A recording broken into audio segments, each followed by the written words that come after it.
Good morning, everybody. Good morning on this fine, dewy morning. And you might ask yourself, Stig, where are you? This does not look like LAX. No, it's not. This is Compton Airport, and today is Compton's 100th celebration, 100th year celebration. And we're here to set up a booth. So we're gonna see lots of fun airplanes. We got a cool helicopter here. Looks like a UH-60. And I got a bunch of airplanes over here. Nice old warbirds. We'll go check it out later. Yeah, it should be a fun day. Hopefully it clears up. Welcome back, ladies and gentlemen. And yes, this is an unusual start to a Stig shift. Usually you see me walking up to one of my airplanes, but today I was asked to attend this beautiful event. And as I mentioned, this is Compton Airport, and this is their 100-year anniversary of being an airport. We'll do a nice little tour, and you'll see lots of fun airplanes, not only fixed wing, but as well as rotary wing. I'll try to also fill in information on many career opportunities that are within aviation. But if you guys are not interested in this event, feel free to fast forward. We'll get to the actual shift, the Stig shift, on the next day and the day after. A little background information of where I actually am. This is the Compton Woodley Airport. It's located in the heart of Los Angeles, primarily used for general aviation aircraft, and it was established in 1924, hence the 100-year celebration.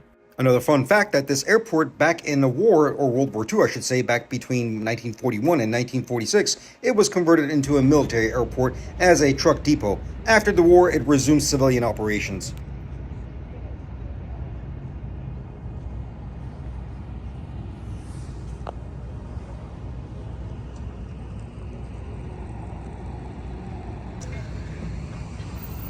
Look at this thing.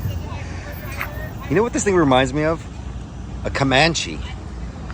Looks exactly like, almost similar, but I don't think this is a real thing. This is some kind of a concept prop. It's got two old mini guns in the back. Come on. That's hilarious. This can't be real. Well, apparently it is real, and it's made by American Aircraft Corporation, and it's called the Penetrator. Seriously? Who named this thing? Oh my goodness, oh my goodness. Anyway, it was a concept aircraft, and didn't get off the ground much, obviously. They did some testing, and they renamed it Aerocraft Stealth Star. Nowadays, it's just used as a movie prop. Go read up on this thing. It's an interesting little piece of information. But yeah, that model particularly, that thing is made out of all wood, so it's just a prop. But it looks cool. That's hilarious. I think this is a Saberjet, I want to say. Nope, no it's not. That is a Lockheed T-33 Shooting Star, better known as the T-Bird. T-33. But yeah, this thing looks interesting. Very interesting. I'm loving the dual miniguns at the bottom, facing aft.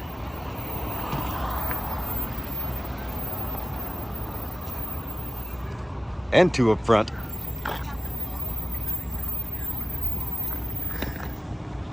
That's hilarious.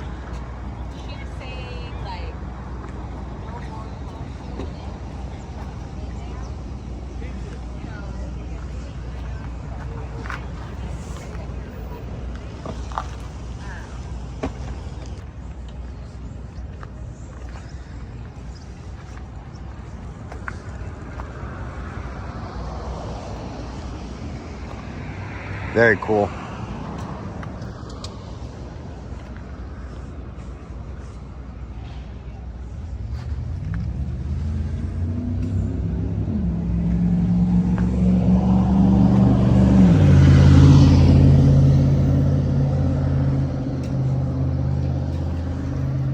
If you're wondering what those things at the edge of the wing is, those big cylindrical things, those are called jet wing-tip fuel tanks, or better known as tip tanks.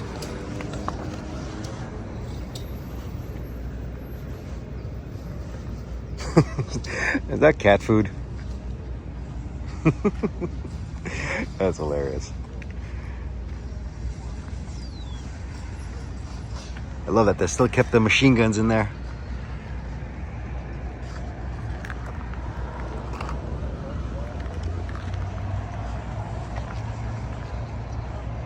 Right next to the T-33 is another iconic aircraft. That is a T-38 Talon. Very cool airplane. Sir, I think you got a flat.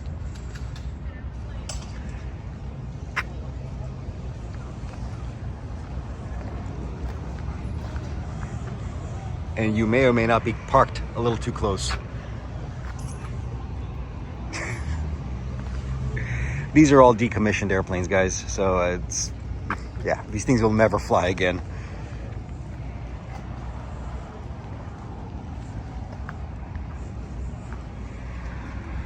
But it's still cool to see them up close.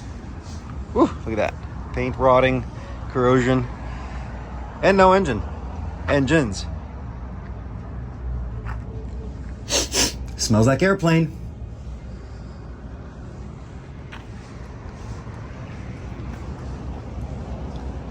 Take a look at this. This is another famous aircraft right here. This is the MH6 or the AH6, better known as the Little Bird. I'm sure that anybody that's watched military movies, you know this thing. Remember the movie Black Hawk Down? Yeah, that was it. This is that helicopter. Not the one that went down. That was a UH-60. This one was the one that was dropping off all the Special Forces guys, the Delta Force dudes. But anyway, it's a pretty cool helicopter. There's another one right across. We're going to go see that one too. Oh, that's a Huey. That's for sure a Huey.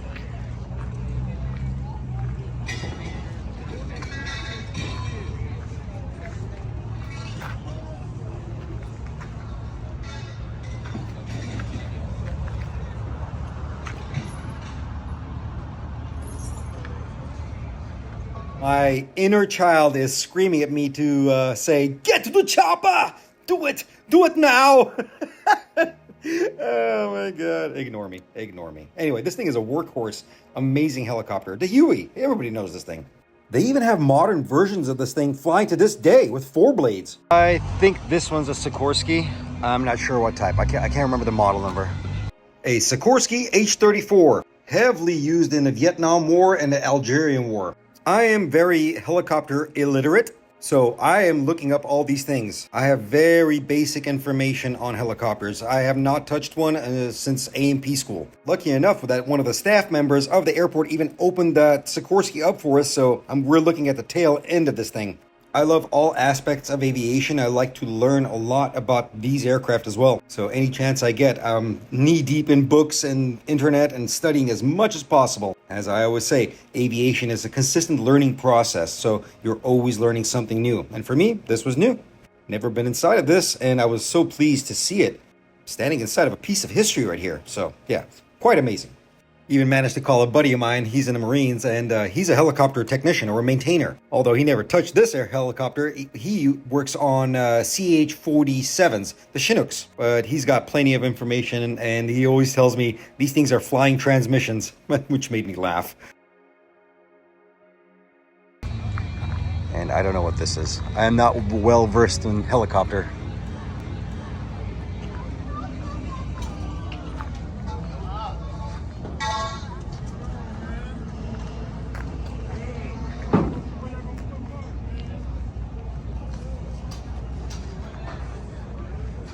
You know, one thing I've always wanted to do is buy one of these relics, either fixed wing or rotary wing aircraft, and restore it. Bring it back into airworthy condition. That would be lots of fun. I mean, if I had the money or time or a hangar, I would definitely do that. That would be a spectacular event, or just another adventure. But yeah, bringing one of these things back to life would be something else, wouldn't it?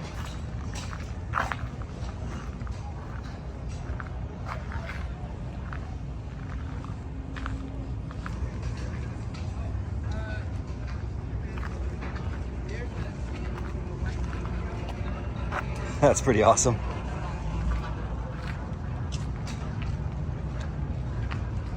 I think this one might be able to even fly.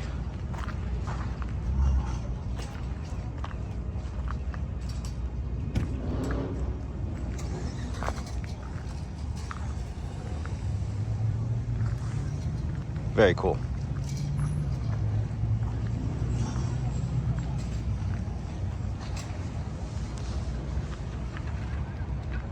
They got a couple of military Humvees over here. Well, this one is all camoed up. That one, not so much.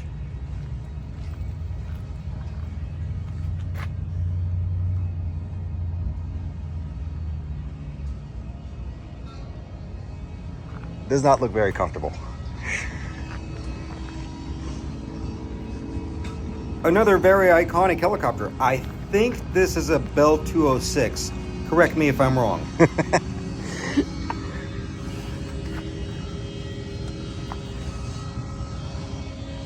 Put one on the side of my truck. I'm just joking.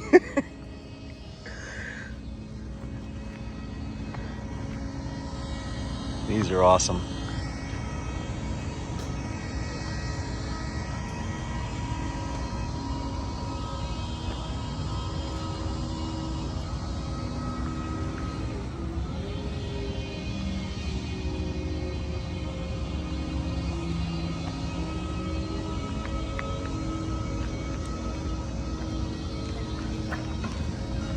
Look at this cute little thing. This has got to be some kind of experimental.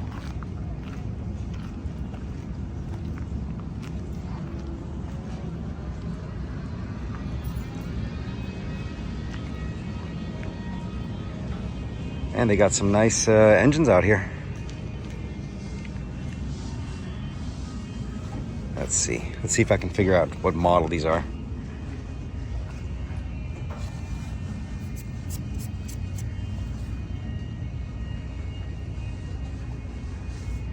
I don't even know this one.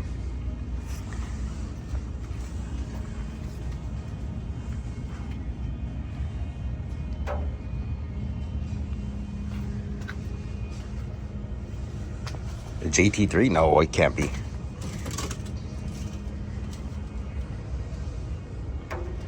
No clue. Way beyond my era.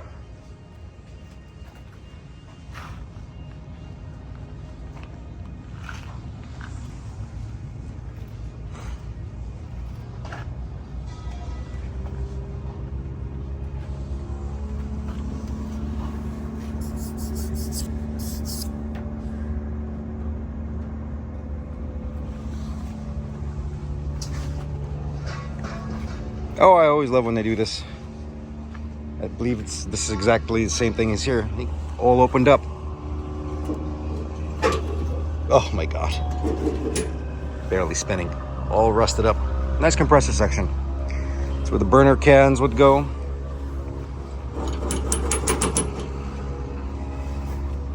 Pretty cool.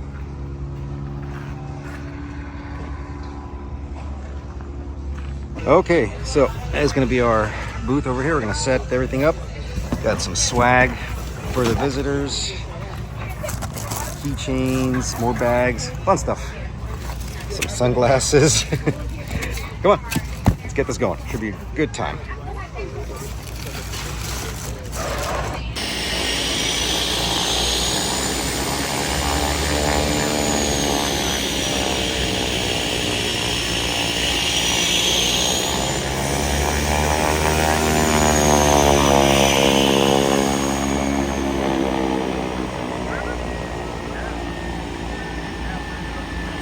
I believe that's a Cessna 208 Caravan. Very cool. Look at that, they even got a flight simulator. Very cool. We'll try to sneak in there if we have some time. I'm gonna give you a 5-minute warning, Dan. Right now? Yeah, in 5 minutes. Look at this. Yeah, so like you can hear the like if you go outside the helicopter like. Yeah, it was very loud. Wait for a little bit. There will be video coming in. This is actually really fascinating to me because this is the future of transportation. The days of driving back and forth and spending countless amount of hours in traffic will be gone with this. This is an electric aircraft and it's also a VTOL. It has a capability of vertical takeoff. And the beauty of this is that it also reduces noise pollution. It's extremely quiet, and that's what the gentleman was explaining to us. In a second, you'll see the difference. I'm gonna put the audio back on and you'll listen to the differences between different aircraft and decibels. And this thing just whispers. It's quiet as heck. And as we all know, we really don't like, especially if you live in a inner city, I hear helicopters flying over my head all the time. And trust me, it is annoying. But yeah, this thing is super quiet and very well designed.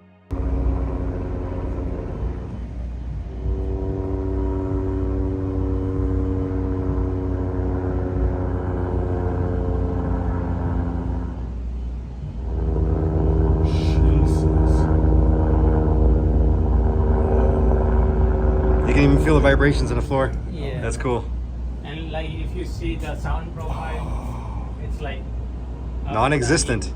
I really hope to live long enough to able to see this and experience this for myself. It would be a childhood dream come true. I mean, we've all sat there, I guess my generation, we watched the Jetsons, you know, flying cars. We all wanted to see this, and look at that. It's coming. It's hopefully sooner than later. They even had a lovely simulator that they were setting up. We got there a little bit early, so they were prepping everything. I did not get a chance to actually sit down and fly it, but I saw all this, which was an amazing setup right here. But yeah, overall, I hope to see this one day. It's going to be miraculous.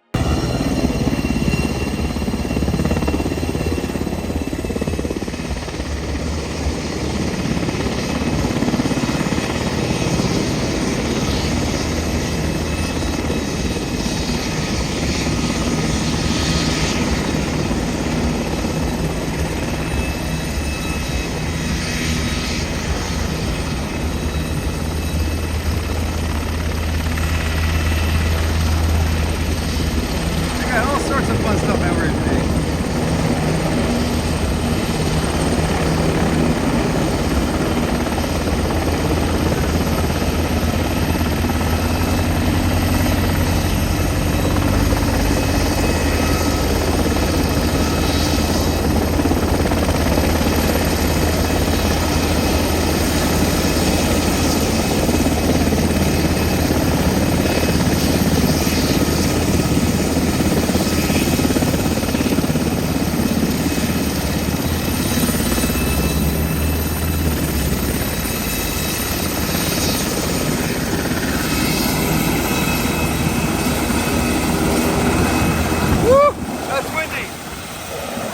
Now, forgive the pause right here because I just need to express something.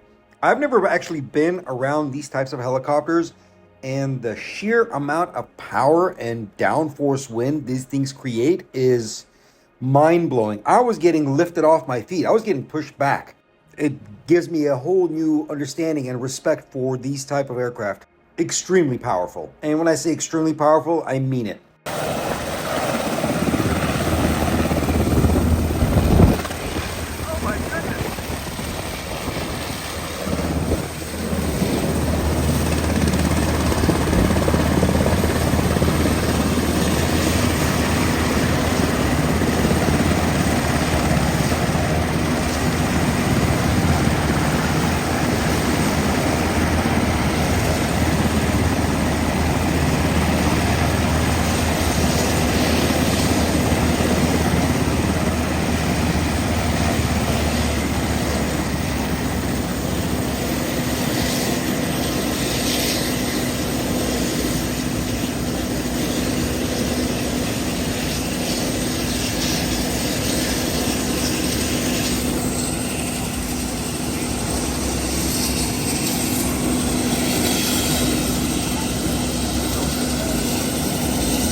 So let's segue a bit and talk about career opportunities. Aviation is such a fruitful industry that it can cater to pretty much anybody's needs. And it's not just isolated to civilian side of aviation industry. The military offers so many tremendous opportunities within it. Everything from fixed wing to rotary wing, as you can see right here. Every branch of the military offers it. You can become pilots, maintainers, controllers, move up in rank, get experience, and when you are, let's say, done with the military, you can take your experience and knowledge and go into the private sector or the civilian world. Companies always like to hire people with experience, especially They're with their background in military because they know they are dedicated as well as well organized. And most importantly, they understand the factor of safety and working as a team. So my biggest respect to all my fellow military members who are active or retired. The incredible gentlemen that were flying this aircraft allowed me to take a look inside of their beautiful, I believe this is a Seahawk, that's what they told me. And they're part of the SARS program, Search and Rescue. Wonderful. They even got a local drumming band over there. Let's check out this bird. So, another career opportunity. Most people that view aviation, they only see, or most see, commercial aviation. There's a different side to aviation. There's cargo carriers, such as this beautiful FedEx bird, as well as UPS. You have Atlas, Caletta, you have DHL. You have so many companies out there that are looking for the exact same thing. They're looking for pilots, they're looking for maintainers, they're looking for ground handlers. And trust me, cargo companies pay very well. Matter of fact, the FedEx and UPS technicians, the people who maintain the aircraft, are some of the highest paid aircraft technicians in the world. If you're looking for a job within aviation, definitely look into cargo carrier. And I'm the CEO of Compton Aerospace Foundation.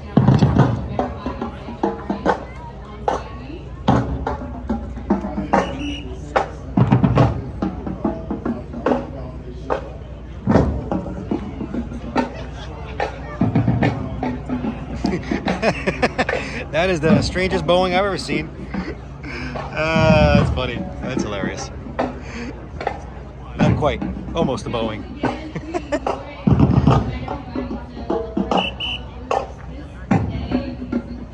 Lots of cool flight academies over here.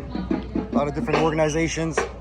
It's a fantastic event for young students to see to get into college or get into schools for aviation. So, yeah.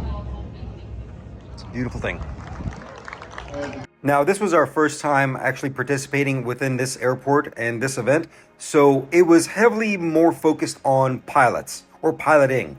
As I mentioned, lots of flight academies were there, but I want to open your eyes further and broaden your horizon because, again, being a pilot is a great thing, or a flight attendant if that's what you want to do, but there's so many more things within aviation that you can do. For example, you can do what I do. You can be an aircraft maintenance technician. Takes a bit of schooling. Don't worry, I'm going to make a whole separate video explaining all that later on in the future. Another opportunity is that you can be part of operations, as in airport operations, maintaining and facilitating the logistics within an airport. You can become ATC, air traffic controllers, although that's a very time-limited factor on them, because if you're over the age of 30, they won't take you, and it's a mandatory 55 age limit to retire. You can venture into more things such as the NTSB or the FAA. You can also utilize jobs within the scope of the airlines as a stepping stone. Now, I say that very carefully because if you like what you do, then stick to what you're doing. But if you want to progress your career and you want to move forward in life, I highly recommend utilizing jobs such as aircraft cleaners, ramp agents, catering, fuelers, even facility maintenance. As I said, if you enjoy what you're doing, fine, do it, stick with it. I'm more power to you. But I want to just tell you that there are more career opportunities out there and you can do more. And overall, you can get paid more. Better benefits, better pay, better life. And I completely forgot to mention one other aspect of aviation, ground equipment. Now, ground equipment, the equipment that I use to maintain aircraft, that's usually ran by automotive mechanics. So even if you don't want to be working on airplane or be around airplanes, you can still be part of aviation. The equipment that you maintain helps me do my job. And me doing my job better, that means the pilots can do their job. Do you see how much interconnection there is within the aviation world? How everything is weaved in together? All of our professions matter. They're all vital components to making sure an aircraft gets airworthy and flies safe. This is why I love aviation so much. It accepts everybody with open arms, without bias, without judgment, as long as you can do your job properly. Forgive me if I keep on ranting about this because it's on my mind all the time. What I see is a future. I see the younger generation flowing into aviation and I want them to see the best part of it. Not everything is sunshine and rainbows, but you know what? It's what you make of it. There are sacrifices to be made, but at the end of the day, it's what you do to make a difference. If you're doing something that you love, then you know what? You are happy and you are performing your duties correctly. And guess what? You're progressing the world of aviation. Pretty awesome.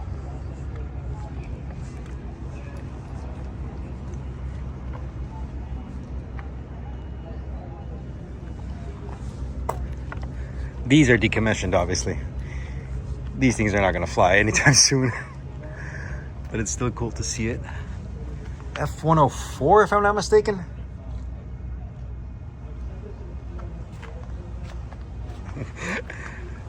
They're still good. A couple more landings on there. I'm just joking.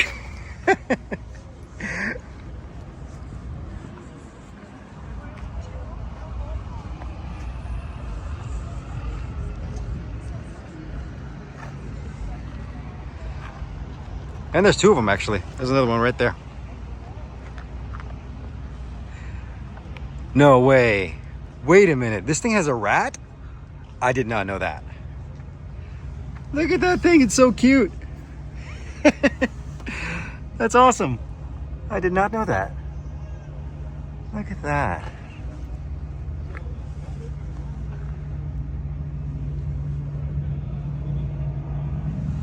I'm guessing it works just like any other ram air turbine. But yeah, this is a fantastic event. Love it.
Couple minutes, you will see Anthony take off. We were even graced with a beautiful air show by that gentleman right there who was sitting on the wing. He was the pilot of this beautiful aircraft. I think that's an experimental, and he allowed me to do a nice little walk around and take a closer look of that beautiful bird. Not every day you get to see a biplane, so yeah, I definitely took the opportunity. And this thing is mostly made out of composite too.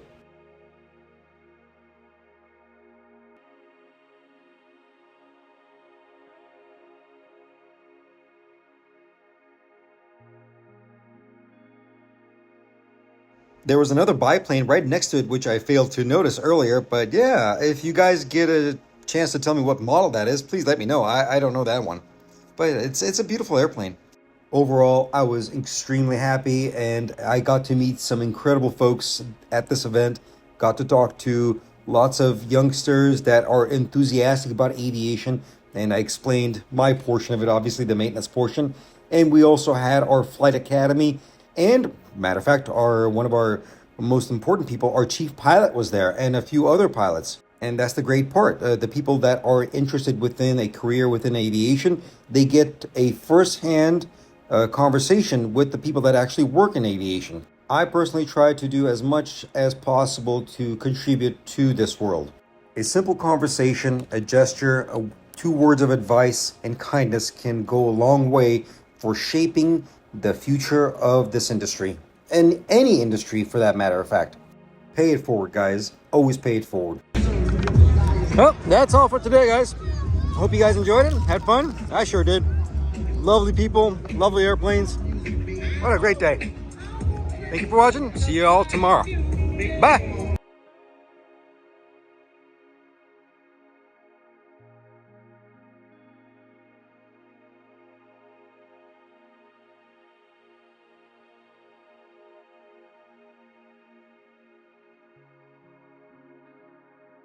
That's all for that event. I hope you guys enjoy that little segment. But now we got to get back to work. Let's go. We got airplanes to maintain. Good morning, everybody. Welcome back on the line. Here we go. It's going to be a beautiful, glorious day. And guess what? The new gates are officially open for business. Oh, they were on Wednesday, but yeah, I'm back over here. Look at that. It's going to be fantastic. Let's go. Time for fun. We're not actually working on these gates today. We're going to be working on gate 41. So take the nice scenic route. Don't forget the coffee. Time for fun.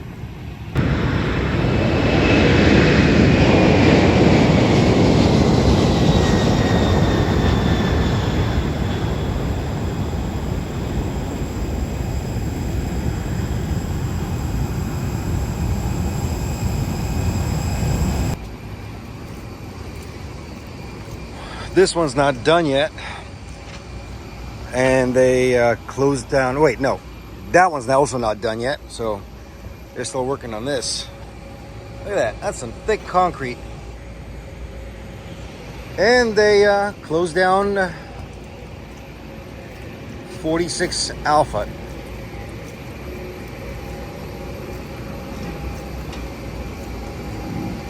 There you go. It's a big pile of rocks there. What I meant to say is they closed down 46 Alpha, but 46 Bravo will open up eventually. They're still finishing it up. They also closed down 47 Alpha and 47 Bravo. So at the moment, I believe we lost 3 gates, but gained 4. Eventually, they are going to close down the gate 42 Alpha and Bravo, the 41, 43, and 45, because that portion of the terminal needs to get revitalized. It's going to be a bit of a mess because they have to shuffle airplanes around, but the end product is going to be beautiful, just as you see our brand new end gates. There's my airplane. It's heading over to gate 41. We'll walk over there in a second. Coming up. But took a second here.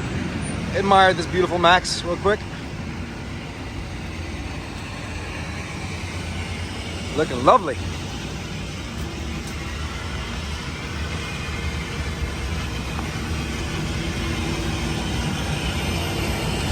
You spin me right round. No, I'm just joking. I'm just joking. No. Stig, don't give up your day job, okay?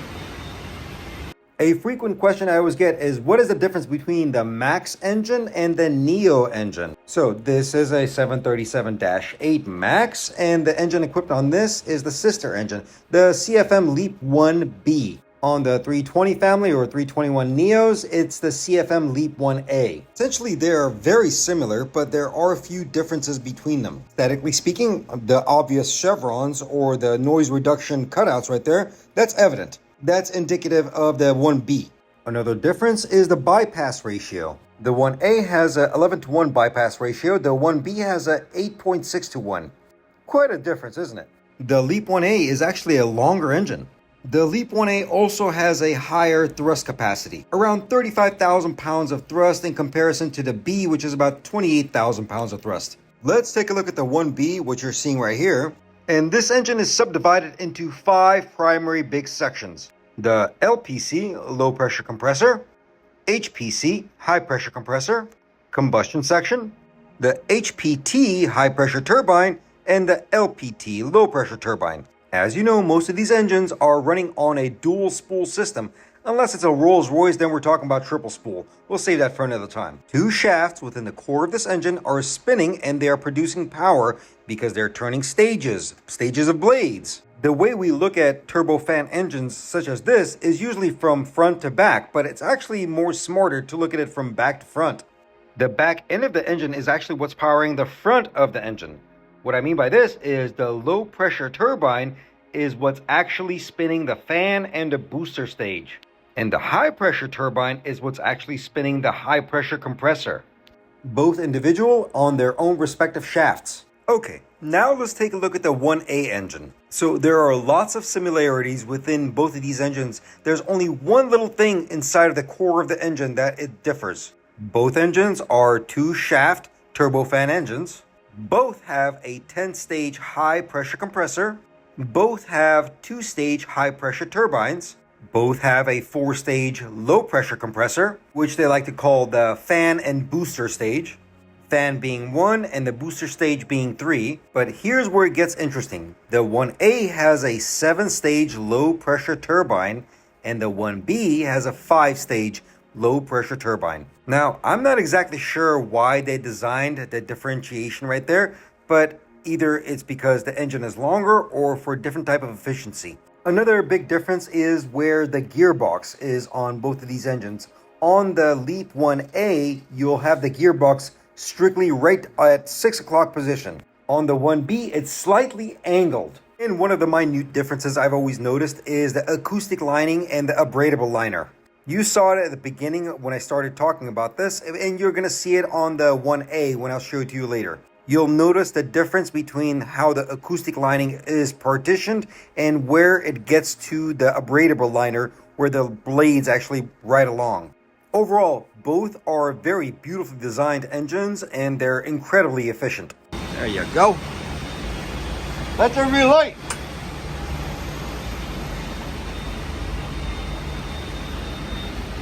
All right, come on.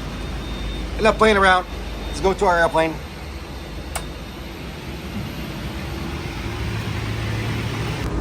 Here we go. Here's our bird. We'll do a quick little walk around, make sure everything's okay. I think this is going to Philly. Pretty light schedule today. Not much going on, so there you go. Our beautiful sister engine to the one we just saw, the CFM Leap 1A, which on the 737 MAX is the CFM Leap 1B. There you go. That's what I was talking about when I was mentioning the acoustic lining and the abradable liner. So the acoustic lining is all that gray, the black portion right there on the barrel right there. That's also acoustic lining. And the gray is the abradable liner where the blades ride along. They don't, well, they do actually touch it when the blades expand, but it's meant to do that. Few similarities here and there, but almost the same engine. Almost, not quite.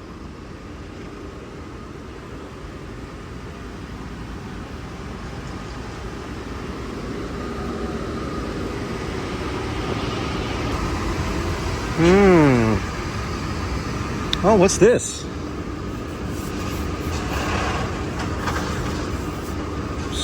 Doesn't feel like oil. Does it smell like oil?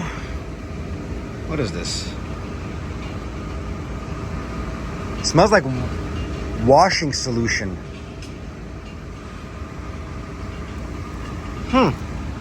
Oh, you know what? I know what it is. They must have done a wash on this airplane. Yeah, that's what it is. Remember I told you guys sometimes they dry wash these airplanes? Yeah, that's what it is. That's why it's so shiny right now. But yeah. Sometimes you'll also see this when they do engine wash too. You'll get some residual water just coming out because when you do an engine wash, they'll send the water through the core. But yeah. Whew. Yeah, I'd be worried there for a second. But you'd be leaking on me. That thing had me worried there for a second, but once again, we have records. I looked up the history and what they actually did on the previous night's maintenance task, and it was a aircraft wash, basically. So some of the solution came down from the pylon and kind of pooled down at the bottom of the engine. No harm. But what I mentioned after the fact of sometimes you'll see residual fluid within the core as well as the bypass is due to engine washes. So you know what? Let's get into that topic as well because honestly, I haven't talked about it, so this is a good opportunity. So what is an engine wash? Well, an engine wash is exactly what it sounds like. We wash the engine, but there's particular tooling that we use. And the purpose of washing an engine is to create better performance from the engine. These engines utilize jet fuel as well as oil, and sometimes within the blades, you get coking. In order to clean the engine internally, we must wash them. And in order to wash them, we utilize particular tooling, as I mentioned earlier. Obviously, if you just push water through the fan, it's just going to go through the high bypass. So the particular tooling is focusing directly into the core of that engine, going into that compressor section, the booster stages and the turbine stages that we talked about earlier. Here you go. This is what I'm talking about. And you see that little piece of tooling down at the bottom of the inlet cowling? That's what's pushing the water into the core of that engine. Now you're gonna ask me, what kind of water or solution are you using to do this? Now guys, I'm not a scientist. I don't know the chemical composition of what is in there.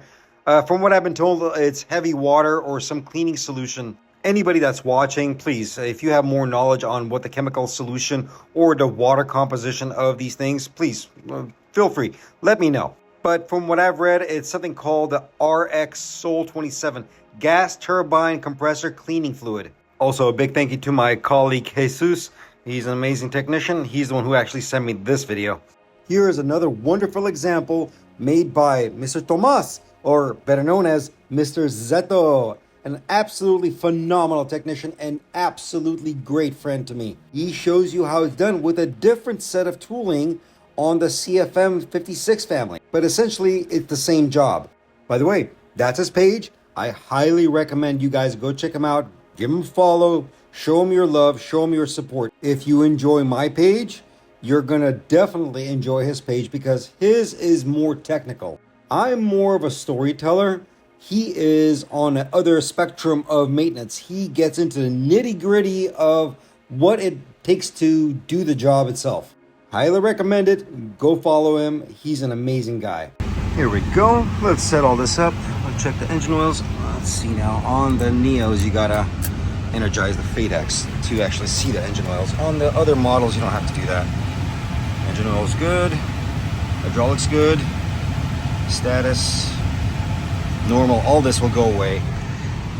Just energize the batteries, get the alignment going, and all those status messages will go away. But yeah, so far so good. Let's get this nice and prepped up for the pilots. Should be ready to fly. I was looking around, and I think I've shown this before. It happens, this common on these things. The clip popped out. It's okay. This is super easy. There you go. I already took those other ones out, so yeah. See, sometimes it just pops out of the clip right there. Snap it back in. Easy peasy. See how everything's modular? Yeah, all these components are just like that. All of these. You can just pop, the whole unit will just slide out. It makes life so much easier. Let's fix this up real quick.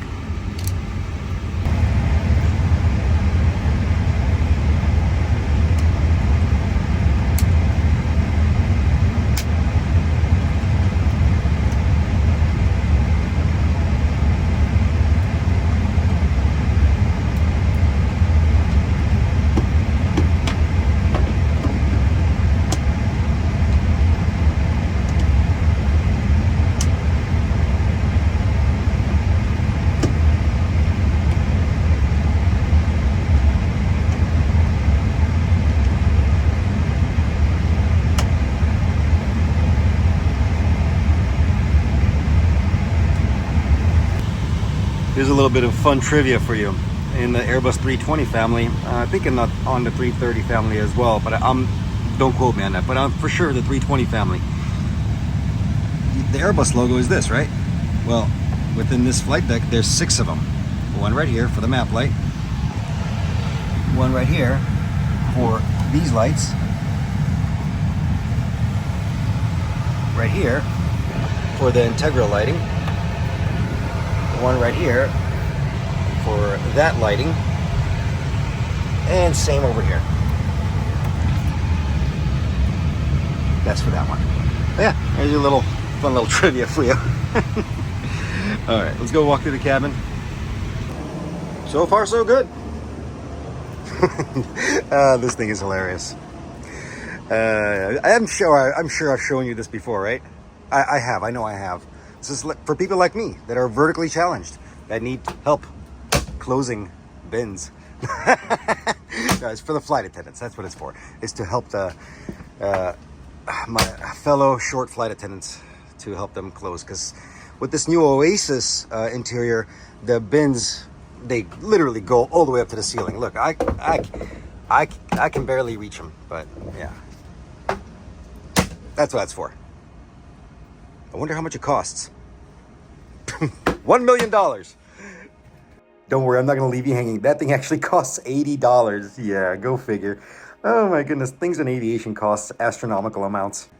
Oh, you know what? Before we forget, I remember somebody asking me, they wanted to see the emergency lights.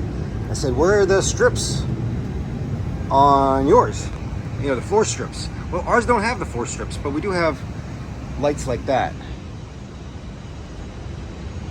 on the overhead and down by the seats. Well, here, watch. You'll see. I'll turn it on and off, and you'll see the difference. Matter of fact, I'll even do one better. Let's turn all the lights off so you can get the full effect. Turn everything off. Get it nice and spooky. Turn it on. There. So, obviously, in case of emergency lights will automatically turn on because they're armed from the flight deck. And this is the effect you're going to get. Basically leading you to your exit path, whether it be a front and back, middle. The little red lights designate overwing exit. Right there. See? Oh yeah. See, if you close it, you'll see it better. But yeah, lights, very important. Emergency lights, very important. And they have their own batteries too. So just in case the whole aircraft loses complete power, you still have emergency lighting to show you your exit. But yeah, that's what it looks like.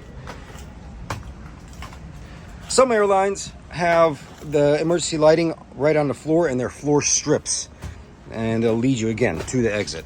It just depends on the configuration of where it is, or which airline it is, and how the configuration is. But yeah, there you go. Nice little example of emergency lighting. And we do test this. Let's turn this off, turn the lights back on. If you leave it on too much, it'll drain the batteries. There you go. Matter of fact, let's put it on party mode.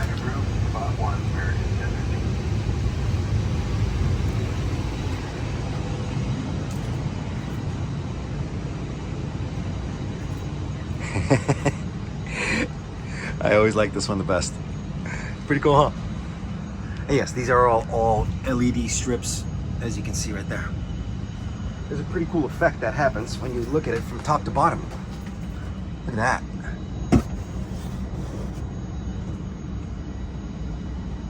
Anyway, okay, stop messing around. We gotta go back to the office and then wait for the next one. All right, let's go.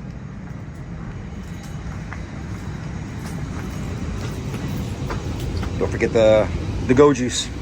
Oh, almost out. We need a refill.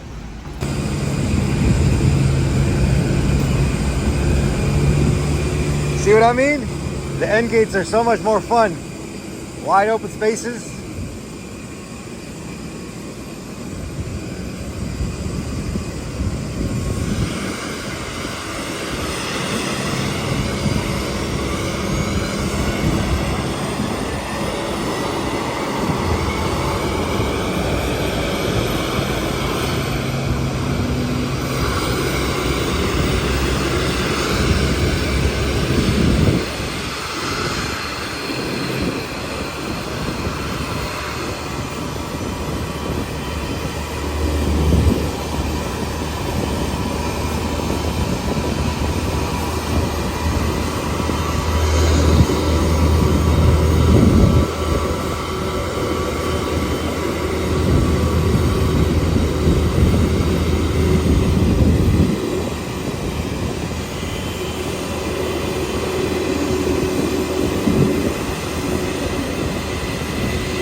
Next office.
So somebody asked me, said, Stig, what's this thing on the landing gear door in a 320 family or 321s? Well, it's an aerodynamic cap. What this is for is when the gear retracts, it covers that. Nice smooth. Looks like that. That's all it is. It's just an aerodynamic cap. When it goes up, it just smooths out the airflow for that little piece. That's all it is. Yeah.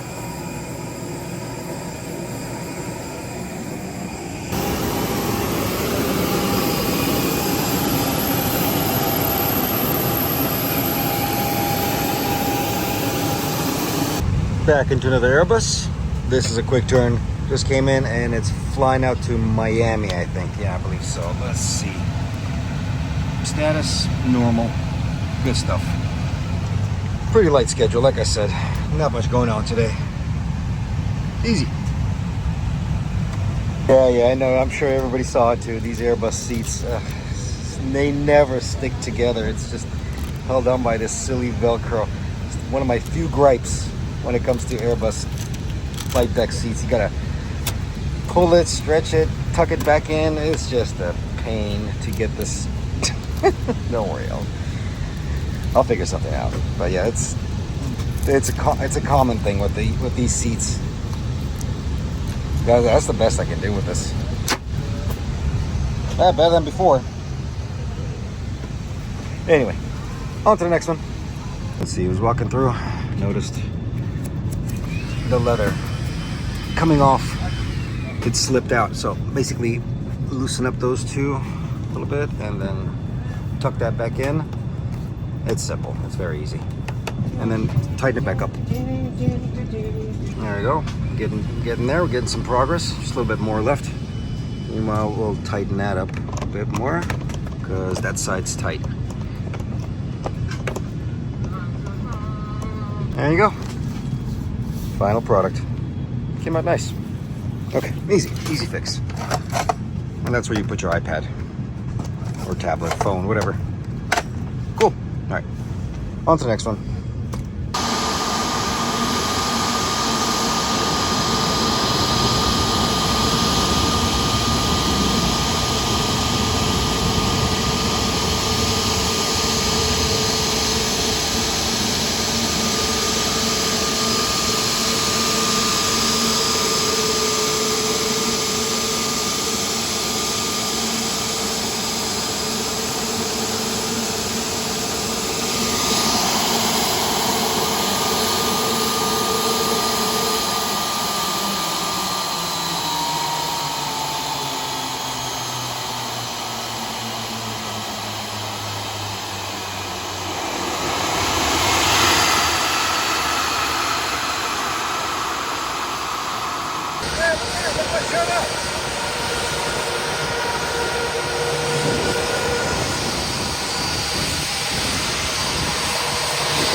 As always, cargo never disappoints. And look at these beauties. I believe that's an Alfa Romeo. Ooh-wee. Nice. Holy cow, what a gem. That is immaculate. Next to it, a beautiful Ferrari. These are gorgeous. My oh my.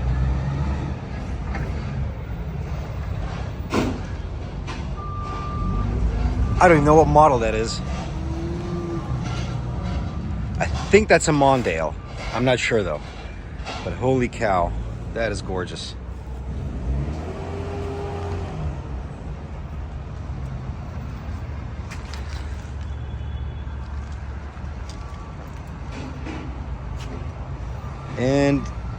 Yeah, this is another Alpha. Once again, I don't know the model number on this one or the model name, but just looks straight out of a James Bond movie.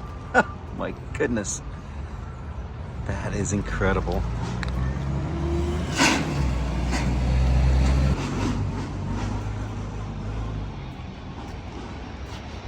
That's just some next level design right there.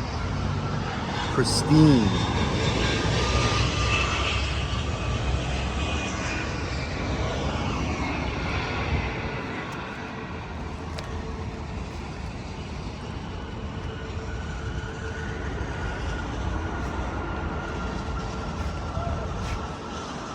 That is, wow. They don't make them like this anymore. Got yourself 6 tailpipes just because you can. Ferrari.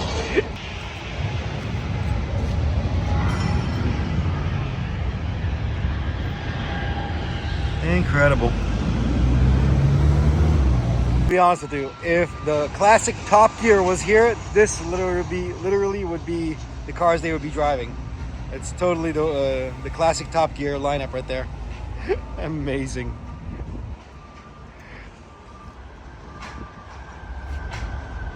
You got this thing, a Brawley. Interesting. The grill looks exactly like a Jeep Wrangler, and then mixed with some kind of a Bronco. Never seen this before. Very cool. Nice little off-road vehicle. Looks like it would be a lot of fun to drive.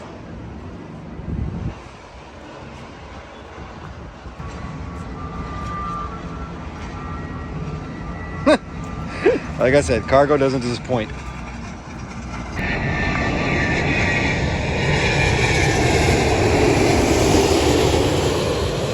Well, I'm done fueling the vehicles. Come on, let's go. Gotta get back to work. We've got another airplane coming in.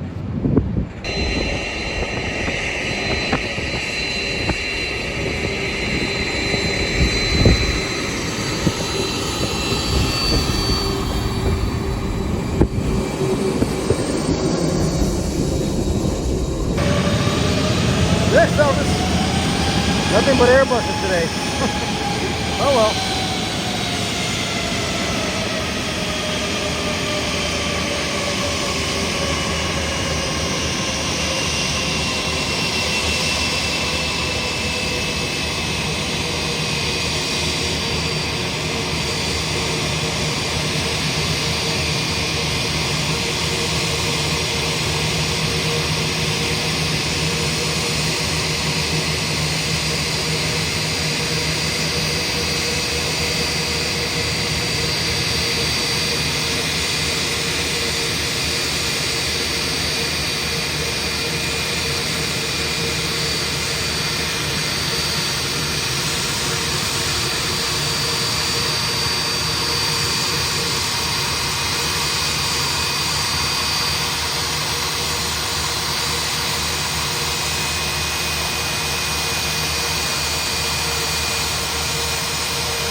Quick little walk around, make sure everything's A-okay.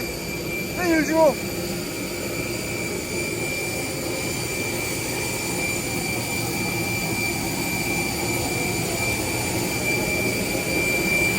Okay, here we go. Let's see now how do those funny videos go. Customer states, or in this case, pilot states, cargo heat knob loose, requires tightening. Yeah, just a bit of tightening. It's okay. That's easy fix right there. See that? Right there. Just a little Allen thing. Yeah, it requires tightening. That's hilarious. Okay, yeah, no worries. I'll fix that up real quick.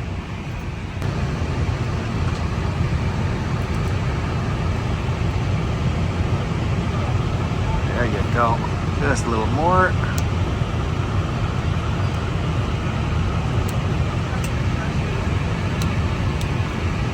That's it. Not going anywhere. Good. Okay, another thing I think they wrote up was a soap dispenser in a forward lavatory. We'll go take a look at that as well. Otherwise, parameters. Normal. Happy airplane. Okay, this is the first class lavatory. That's the soap dispenser. That's what they're talking about. That's easy to fix. Down here, I don't know if you can see it or not. It's way up there. Right there. See that? That needs to get tightened. Right there, that thing.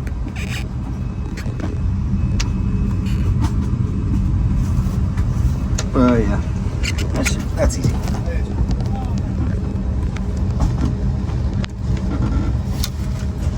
And let's see, also gave this thing a little bit of a tighten. It was a little bit loose up there too, but yeah, let's see. Works as advertised. There, easy fix. Okay, let's clean all this up. The water's not out, they're servicing the water, so that's why I don't have any water right now. It deactivates when they service water. Anyway, don't worry, we will clean all this up and sign off. Easy. And I think I've shown you guys what's down here before, right? That's pretty basic stuff. Let's see. Got a little fire extinguisher to extinguish anything that's in the wastebasket. It's got a little overheat protector that will basically dump the contents inside. Got a water heater. That's the soap dispenser. The drain. All right, one more flight.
Here we go. Let's see now. Brakes just a little bit too hot. Let's turn the fans on. That'll cool down real quick. Not a big deal. Otherwise, oh, good. This thing's a quick turn. It's going out to Charlotte, I believe. See? Cool down. That's all we need. But yeah, that's about it, guys. Hope you guys enjoyed it. I know, not very exciting day, but fun. I'll see y'all tomorrow. This is my last flight. Later. That's it for this day, and I'm gonna mention this to you guys. I know I don't show a lot of technical maintenance because guess what? It's technical maintenance, and I have to be focused on what I'm doing. I only pull out my phone and just capture images of when and where I can. I show you guys about 40% of what I do. There's so much more that goes on in the background that I'm just simply not capable of showing, or just will not show because of proprietary information and security reasons. But I do my best to try to give you the information and what I see and what I do.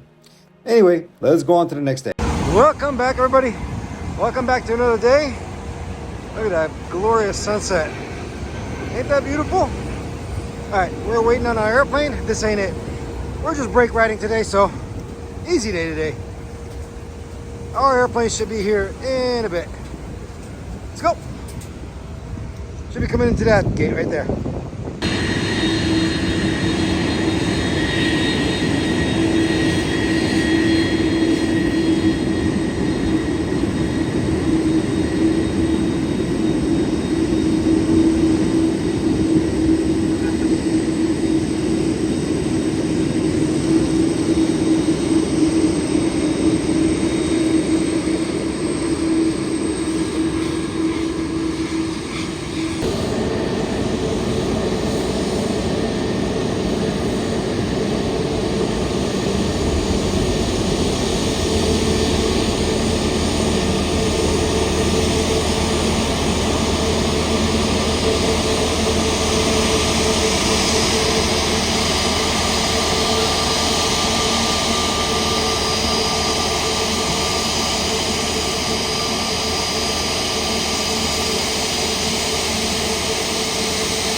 Here we go.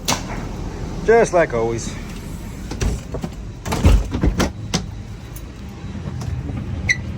Come on, let's go for a ride. Well, we are back on the brake riding crew today, and basically the same thing as you've seen before. I am simply inside the flight deck, and the aircraft is under tow. I am not taxiing this, but we are capable of taxi operations within maintenance. We are qualified for this. But in this particular situation, we're just monitoring and brake riding. I know a lot of you enjoy the ATC chatter, so I'm going to be quiet and let you enjoy the chatter. Have fun with it. It's going to be this aircraft, and we're going to have another aircraft after this. So yeah, it was fun. Easy day.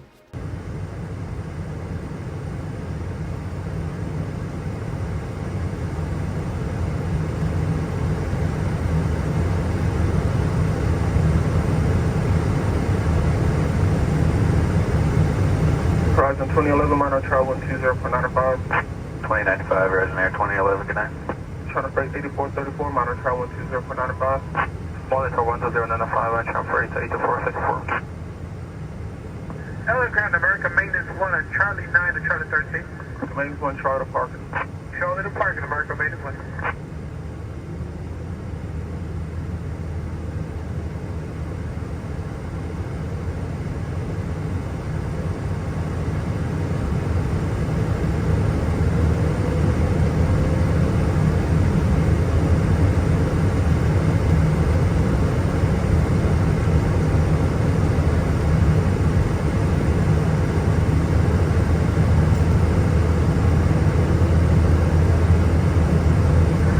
Horizon 2252, exiting 25 right on Juliet. We are headed to Echo, 64 Bravo. Horizon 2252, taxi Bravo, Charlie 6 Charlie. Bravo, Charlie 6 Charlie, Horizon 2252. Playground FedEx 1379, right taxi. FedEx 1379, runway 25 left, follow the heavy 74 from the left. 25 left, follow 74, FedEx 1379 heading.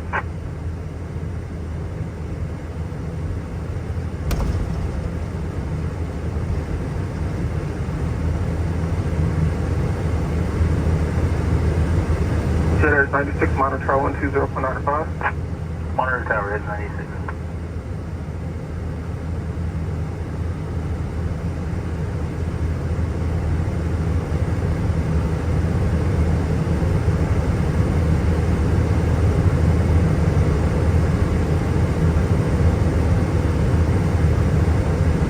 FedEx 1379, minor tower 120.95. 2095, see you, FedEx 1379.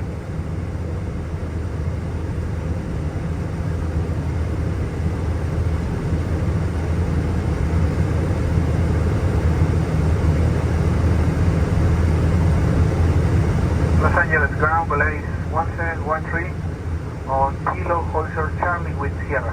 Star 1713, runway 25 right, taxi via Bravo. Taxi runway 25 right via Bravo, Valeris 1713.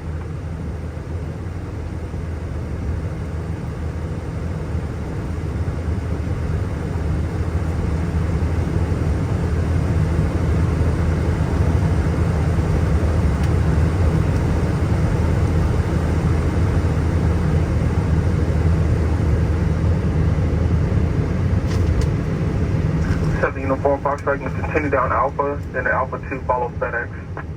Alpha 2 will follow FedEx. Sorry.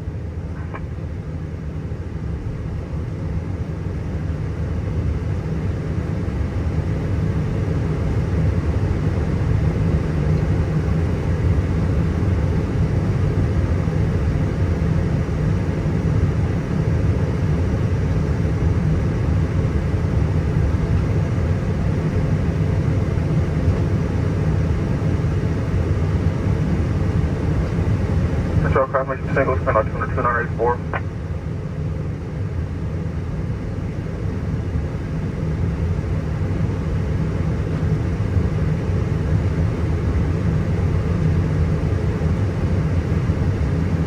So Grand American 1669, gate 48 Bravo with Sierra ready to push. American 1669, push tail to the west runway 25 right, information Tango's current. Tail west, we'll get Tango, American 1669.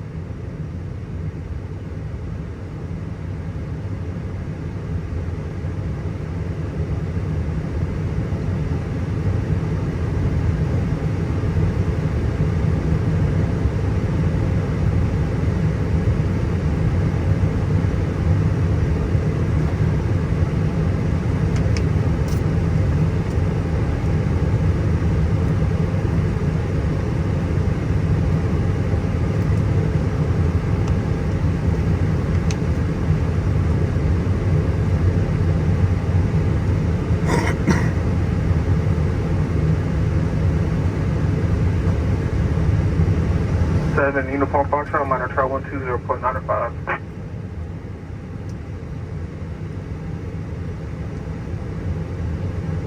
Ground on fire, thank you, Park 40. Set park and brake? Brakes are set. Thank you very much. All right, thank you.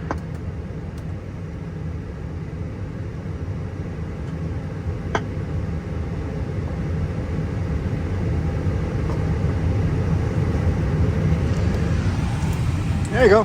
That was easy. Always fun doing this. And relaxing. Let's see, where is it?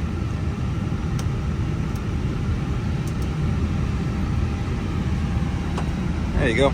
Alright. I already had pretty much everything shut down, so didn't need much of it. Alright. Say goodnight.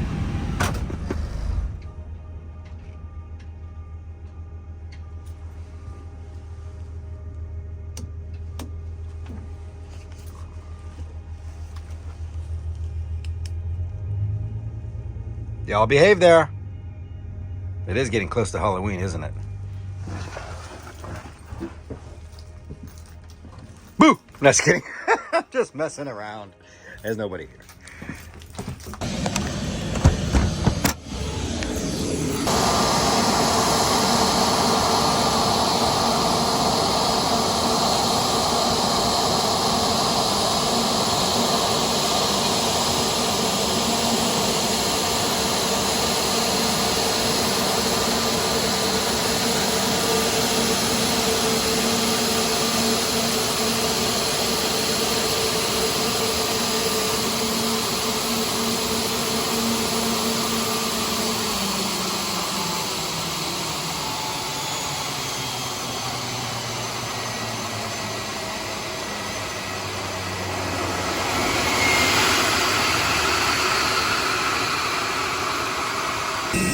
It's always fun when the ramp is brand new. It sparkles a little bit. You see it?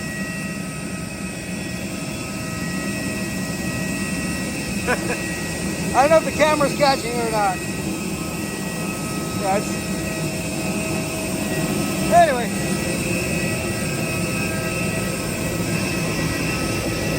We're gonna walk around. One more round. That'll be it.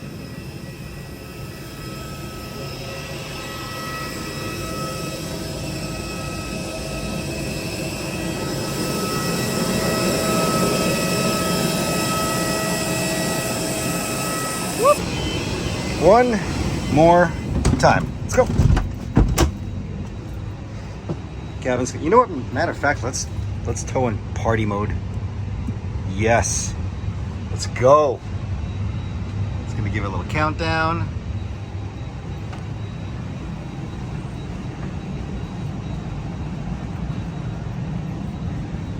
Somebody insert the disco music. Should be dancing, yeah.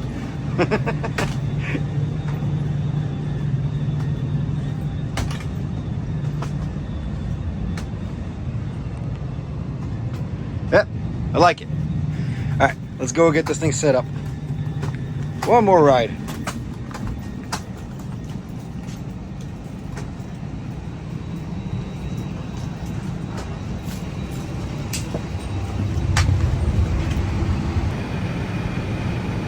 Say good? Everybody, are you ready? Yes, sir. I'm ready. All right, copy that. Go ahead and give me brakes. Brakes are released, sir. Ready to go. Copy that. We got it down here. Got it.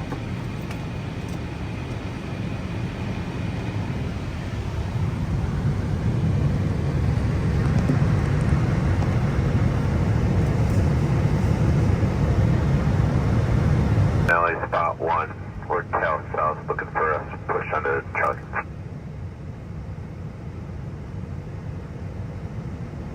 American 210, you are at Charlie 9? Yeah, Charlie 9 spot 1 looking for push onto Charlie. Okay, stand by. American 210, we push tail east. Tail east on taxiway Charlie. 1-way 25 right. Good, 25 right. Tail east taxiway Charlie, American 210. Maybach 403 heavy, taxi ICC Tango. Maybach 403 heavy, 1-way 25 left, taxi the Alpha, hold short of Foxtrot 8 uniform is turning. 25 left Alpha, short of Foxtrot, Maybach 403 heavy. Maybach 403 heavy, monitor town 120.95. 2095, 403 heavy. Last 1280, monitor tower. Good night, last 1280. American 238, monitor tower. Monitor tower, American 238.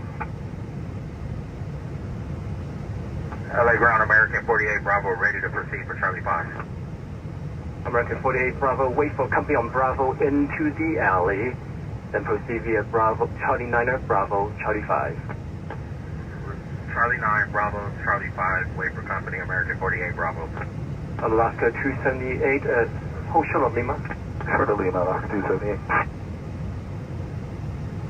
End of 7452, super approaching Papa. Alaska 278, disregard, continue taxi. Okay, continue, 278. Sounds 452, super, continue Lima, hold short of Kilo 1 on Lima, contact city rank. Lufthansa 452, super, continue and hold short Lima, and after contact city ramp. Sounds 452, super, is Lima, hold short of Kilo 1. Lima, hold short, Kilo 1, Lufthansa 452, super. Alaska 278, Charlie 9 pass behind 1 American, disregard that. American 210 on Bravo, also wait for a Alaska to taxi by and then taxi Charlie 9 Bravo.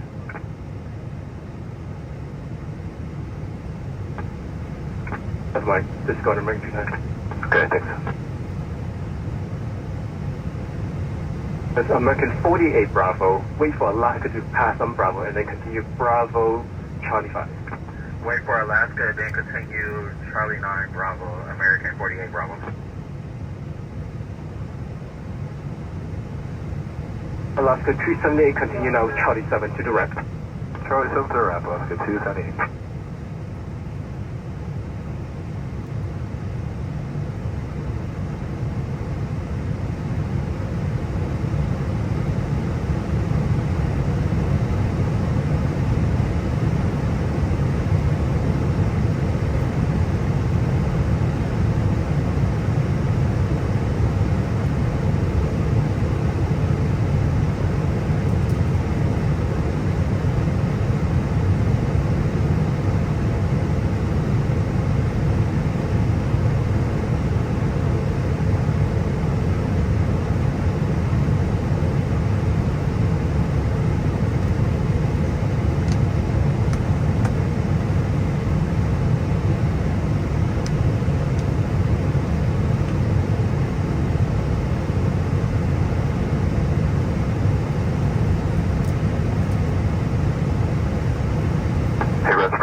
2397, ground taxi via Bravo Charlie 8 Charlie.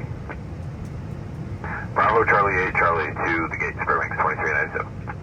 Car American 210, ready to taxi with uniform. Stop on somebody who called. Yeah, American 210, ready to taxi with uniform. American 210, wait for Spill Wings on Bravo. Then runway 25 right, taxi via Charlie 9er and Bravo. After Spirit Wings on Bravo, Charlie 9 on Bravo to 25 right, American 210.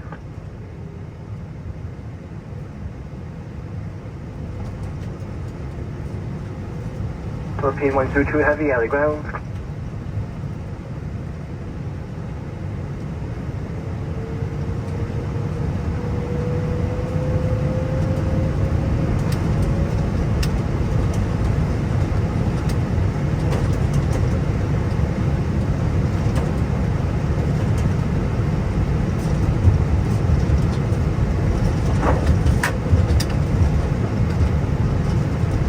Ground Philippine 102 on checkpoint 3.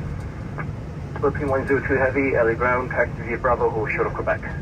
Taxi Bravo, hold short of Quebec, Philippine 102 Heavy.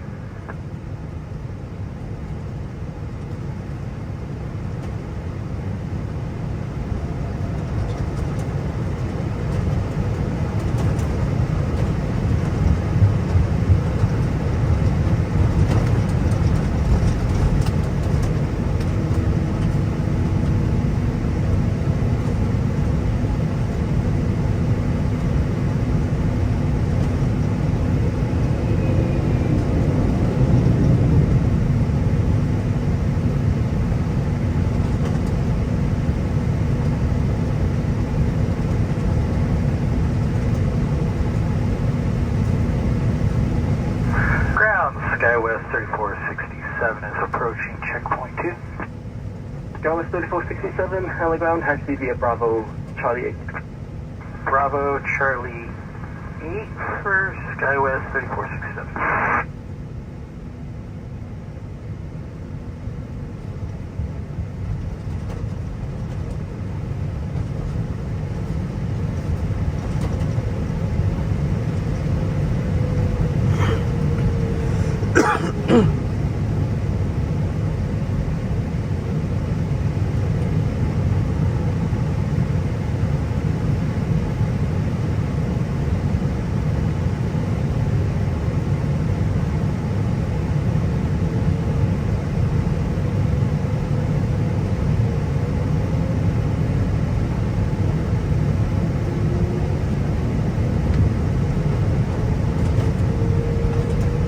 Ground, good evening, Skywest 56 Echo, approaching checkpoint 3, taxi to 63 Bravo.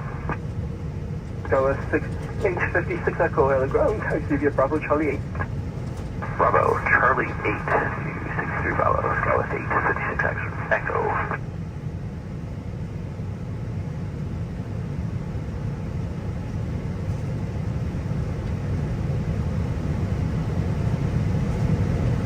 Philippine 102 Heavy, at Quebec, pass behind the Delta Airbus, then continue Bravo Lima, hold short of Kilo 1. Say again. Philippine 102 Heavy, at Quebec, pass behind the Delta Airbus from the right, then continue Lima, hold short of Kilo 1. After Quebec and the aircraft pass behind the Airbus, Lima and then Bravo, then Lima, Philippine 102. Philippine 102 Heavy, it'll be Bravo Lima, hold short of Kilo 1. Bravo, Lima, hold short, Kilo 1, Philippine 102. Ground Alaska 193.68 Bravo, ready for start pushback. Alaska 309er, alley ground, make a left-hand Charlie. Western on Charlie, Alaska 309. Skywest 3467 at Juliet, pass behind the American. At Juliet, pass behind the American, Skywest 3467. Alaska 309 gate occupied, continue Charlie, and then hold short of Yankee for now. Alright, Charlie, hold short of Yankee, Alaska 309. American 3044, LA ground, taxi via Bravo, Charlie 10, Charlie. Bravo, Charlie 10, Charlie for American 3044. American 210, monitor tower. American 210, Delta 83, continue straight ahead, Charlie, November, hold short, November 2. Out.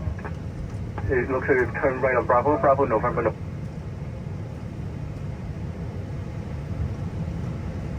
Alright, fine, then go ahead, sir, break.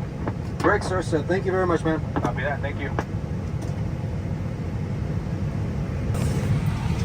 There you go. Looking good. Looking good. Fun.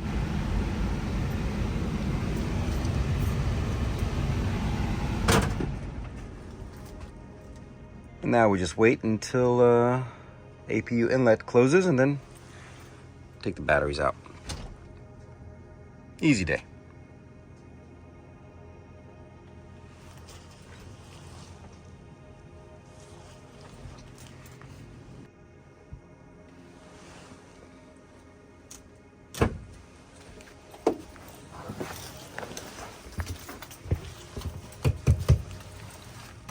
Did I put it on this side? No, I think it's on the other side. Oh no. They're still getting the stand. There it is. Ah! It's all right. It's on its way. Gotta wait.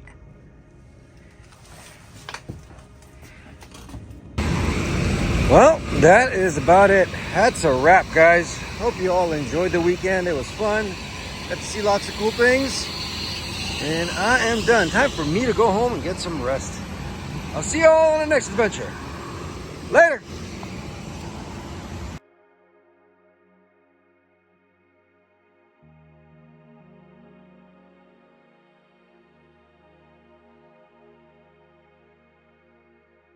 Well, that's about it, folks. That's the end of the show, end of the episode. I really hope you guys enjoyed it.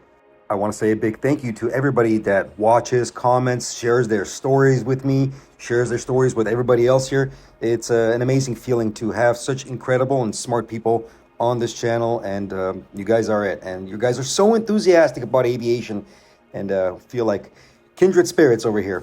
Oh, before I forget, I want to let you guys know, you might not see a Stig shift for a couple of weeks because I'm taking a couple of weeks off. But I'll try to keep you guys entertained with other videos. But yeah, that's about it. Thank you all for watching once again. Stig signing out. Later.